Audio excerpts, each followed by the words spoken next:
अगर कोई आम आदमी गलती करे तो पुलिस उठा ले जाती है, लेकिन अगर सरकार गलती करे तो आप क्या कर सकते हैं? सेव कर लो, बहुत काम की जानकारी है। भारत के संविधान का आर्टिकल 300 सूट्स एंड प्रोसीडिंग्स एकदम क्लियर कहता है, द गवर्नमेंट ऑफ इंडिया मे सू और बी सूएड।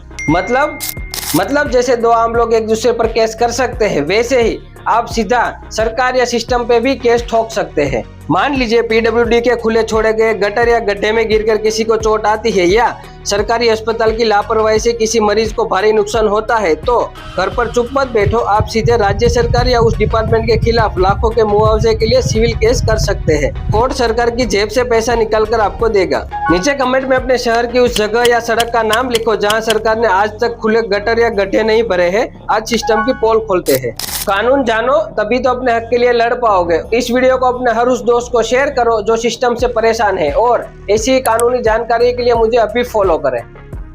जय हिंद।